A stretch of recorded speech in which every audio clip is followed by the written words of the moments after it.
వల్లభనేని వంశీ విషయంలో ఆంధ్రప్రదేశ్ ఎస్సీ/ఎస్టీ కోర్టు సంచలన తీర్పు వెల్లడించింది. సోమవారం ఉదయం ఈ కేసును విచారించిన కోర్టు కీలక విషయాలను వెల్లడించింది.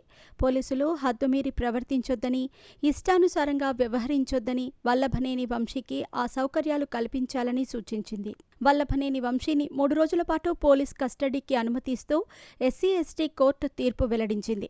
3 రోజుల పాటు ఉదయం 10 గంటల నుంచి సాయంత్రం 5 గంటల వరకు వల్లభనేని వంశీని విచారించాలని సూచించింది.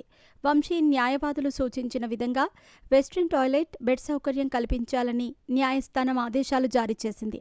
వల్లభనేని వంశీని ఆయన న్యాయవాది సమక్షంలోనే విచారించాలని, కోర్టు నిబంధనలకు లోబడి విచారణ ప్రక్రియ ఉండాలని ఆదేశాలు జారీ చేసింది. వల్లభనేని వంశీని కస్టడీకి ఇవ్వాలని ఇటీవల ఏపీ పోలీసులు కోర్టులో పిటిషన్ దాఖలు చేశారు. మరోవైపు వల్లభనేని వంశీకి బెయిల్ మంజూరు చేయాలని ఆయన తరపు న్యాయవాదులు న్యాయస్థానాన్ని ఆశ్రయించారు. దీంతో ఈ కేసును విచారించిన ఎస్సీ/ఎస్టీ కోర్టు ఏపీ పోలీసులు కోరినట్టుగానే 3 రోజుల పాటు కస్టడీకి అనుమతులు ఇస్తూ ఆదేశాలు జారీ చేసింది.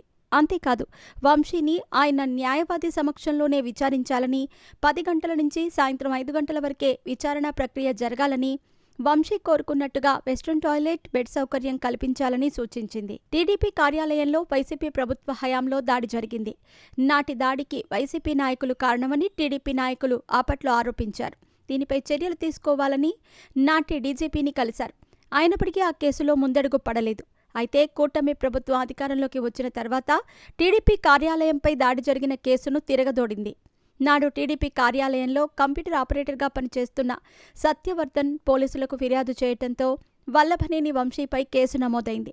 ఆ తర్వాత సత్యవర్ధన్ను వల్లభనేని వంశీ అనుచరులు అపహరించారని, అందువల్లే అతడు ఫిర్యాదును వెనక్కి తీసుకున్నాడని టీడీపీ నేతలు ఆరోపించటం మొదలుపెట్టారు. దీంతో ఈ కేసులో మరో కోణం వెలుగులోకి వచ్చింది. ఈ క్రమంలో సత్యవర్ధన్ ఫిర్యాదు చేయటంతో వల్లభనేని వంశీని ఏపీ పోలీసులు ఇటీవల హైదరాబాద్లోని రాయదుర్గం ప్రాంతంలో వల్లభనేని వంశీని అరెస్ట్ చేశారు. ఆ తర్వాత విజయవాడకు తీసుకొచ్చారు. న్యాయమూర్తి ఎదుట ఆయనను ప్రవేశపెట్టడంతో న్యాయమూర్తి సూచనల మేరకు ఆయనకు జ్యుడిషియల్ రిమాండ్ విధించారు.